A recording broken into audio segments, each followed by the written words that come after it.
যারা মসজিদেও দৌড়ায়, পূজা মণ্ডপেও দৌড়ায়, ঈদগাহে যে ঈদের শুভেচ্ছা দেয়, মন্দিরে যে শারদীয় দুর্গা শুভের শুভেচ্ছা দেয়, তারা মুনাফিক। এইসব নেতাদের কারণেই বাংলাদেশ ধ্বংস হচ্ছে। হামলা হতে পারে, মামলা হতে পারে, জেল জুলুম নির্যাতন হতে পারে, বজ্রের সব টুকন শক্তি কেড়ে সিংহের মতো গর্জন করে বলছি, কোন নির্যাতন, কোন নিপীড়ন, শাসকের রক্ত চক্ষু, জালেমের জুলুম মুমিন মুসলমানের দুর্বোধ্য অগ্রযাত্রাকে এক মুহূর্তের জন্য ঠেকাতে পারবে না, পারবে না, পারবে না। কর্তৃত্বের নেতৃত্বে দিয়েছি পশ্চিমাদের গোলামদেরকে, যারা কোরআন হাদিস মানে না, যারা সেকুলারিজমের বিশ্বাসী, ন্যাশনালিজমে বিশ্বাসী, সোশ্যালিজমে বিশ্বাসী, ইসলামকে যারা মৌলবাদ মনে করে, এই চালক বদলাতে হবে। কোরআনপন্থী চালক রাষ্ট্রের দায়িত্বে আনতে হবে মুসলমান। ইসলামী খেলাফত প্রতিষ্ঠায় যদি ঈমানের দাবিতে সত্যবাদী হতে চাই, আমাদের মূল মন্ত্র হবে একটাই, জিহাদ করে বেঁচে আছি, জিহাদ করে বাঁচতে চাই, জিহাদ করতে করতে মৃত্যুর সাথ দিয়ে আল্লাহর কাছে চলে যাব। ইসলামী খেলাফতকে প্রতিষ্ঠার জন্য সকল মুসলমান ঐক্যবদ্ধ হয়ে রাজপথে নেমে রক্ত দেওয়ার শপথ নেওয়ার সময় এসেছে। পাশে আল্লাহর কোরআন থাকলে জঙ্গিবাদের তকমা দেওয়া হয়, হাদিস থাকলে জঙ্গিবাদের তকমা দেওয়া হয়। তার একমাত্র উদ্দেশ্য হচ্ছে ইসলামকে ঠেকানো। মনে রেখো, ইসলামকে ঠেকানো যাবে না। আগামীকাল পূর্ব দিগন্তে সূর্য উদিত হয়ে পশ্চিমে ডুববে, তা যেমন সত্য, মনে রেখো মুসলমান, নিরাশ হবার কিচ্ছু নেই।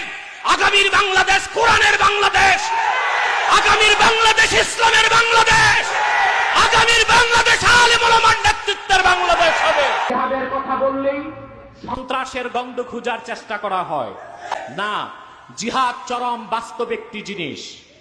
আজকে যদি বাংলাদেশের স্বাধীনতা সার্বভৌমত্বে পার্শ্ববর্তী শত্রু রাষ্ট্রটি আঘাত করে, বাংলাদেশের মুসলমানদের উপর জিহাদ ফরজ হয়ে যাবে।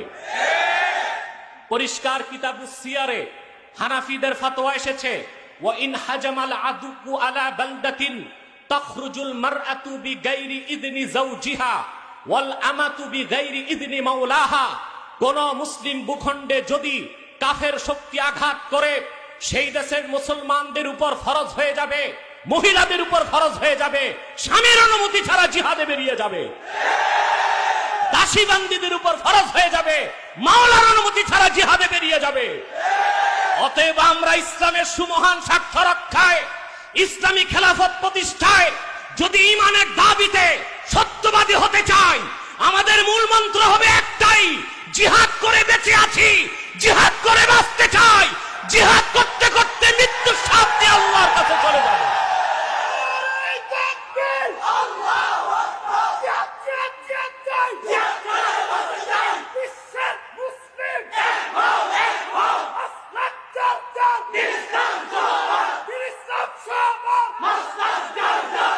তাহলে আমাদের প্রথম কর্মসূচি, আমাদের ইমানদার হতে হবে।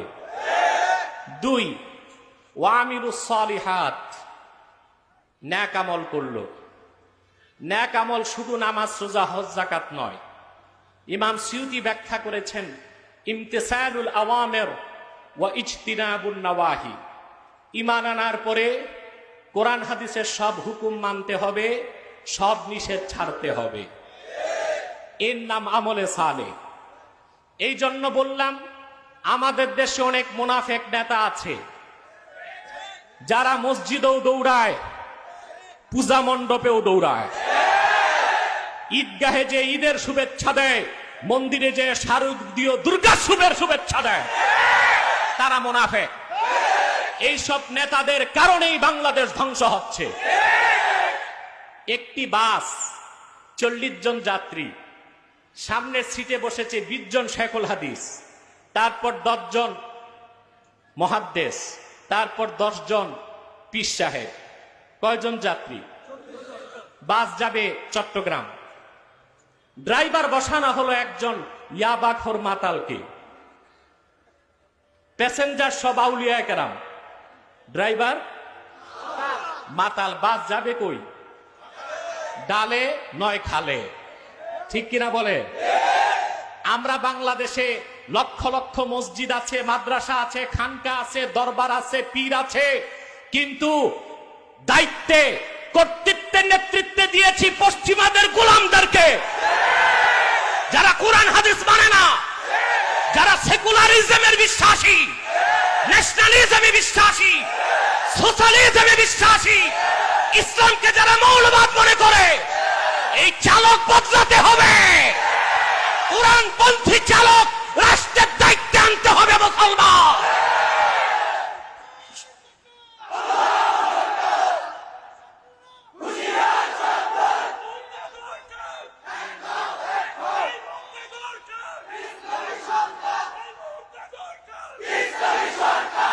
আমার ভাইয়েরা, সেই জন্যই আমি 2020 সালের স্লোগান হচ্ছে গোটা জাতির কাছে, মাসলাক যার যার, ইসলাম সবার।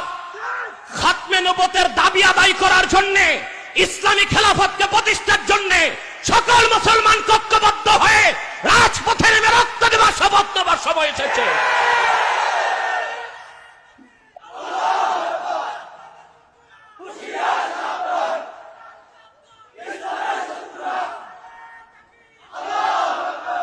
তাহলে দুটো কর্মসূচি শুনলাম, ঈমান, নেক আমল।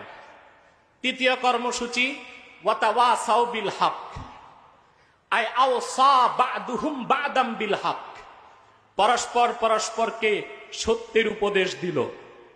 আমাদের হকের দাওয়াত বাড়াতে হবে। স্কুলে, কলেজে, ভার্সিটিতে নাস্তিক, মুরতাদ, বুদ্ধিজীবীদেরকে গালি দেবার আগে দ্বীনের দাওয়াত দিতে হবে। আমরা চেষ্টা করছি। আপনারা দেখেছেন অনেকগুলো লাইভ শো নাস্তিকদের সাথে আমার হয়েছে।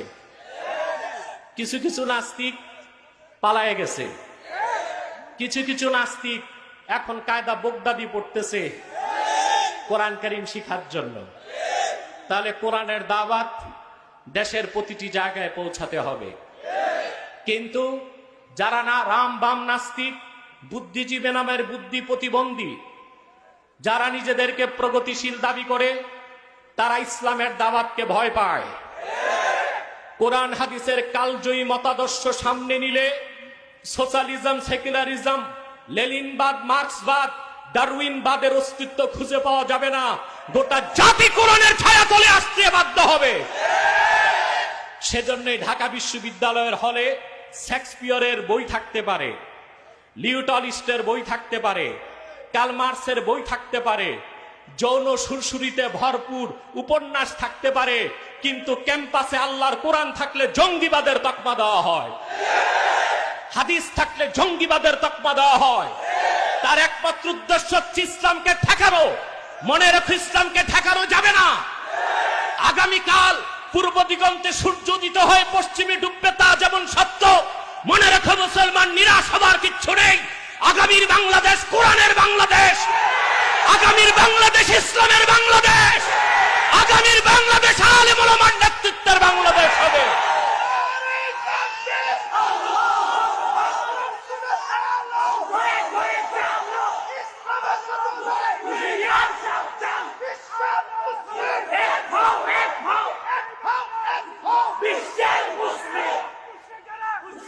আমার ভাইরা, আমাদের চতুর্থ কর্মসূচি ওয়াতাওয়াসাউ বিস-সাবর, আই আওসা বা'দুহুম বা'দাম বিস-সাবর, পরস্পর পরস্পরকে ধৈর্যের উপদেশ দিল।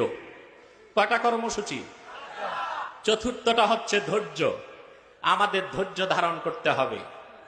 দ্বীনের পক্ষে কাজ করতে গেলে হযরত খাব্বাব ও খুবাইবের মতো, আম্মার ও ইয়াসেরের মতো, হযরত সুমাইয়া এবং বেলালের মতো রক্ত দেবার প্রয়োজন হতে পারে, দাঁত দেবার প্রয়োজন হতে পারে, হামলা হতে পারে, মামলা হতে পারে, জেল জুলুম নির্যাতন হতে পারে। বজ্রের সব টুকন শক্তি কেড়ে সিংহের মতো গর্জন করে বলছি, কোন নির্যাতন, কোন নিপীড়ন, শাসকের রক্ত চক্ষু, জালেমের জুলুম মুমিন মুসলমানের দুর্বোধ্য অগ্রযাত্রাকে এক মুহূর্তের জন্য ঠেকাতে পারবে না, পারবে না, পারবে না।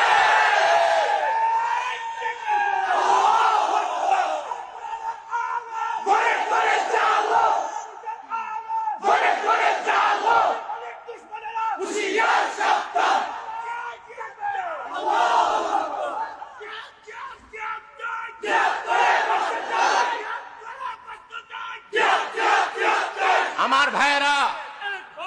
আমার ভাইরা, আমি কয়েক ঘন্টার বক্তব্য কয়েক মিনিটে রেখে দিলাম। কথাগুলো মনে থাকবে? এই মেসেজগুলো বাড়ি যাবে? এই 4 কর্মসূচিতে ঐক্যবদ্ধ হয়ে অগ্রসর হন। বিজয় আমাদের অপেক্ষায় আছে।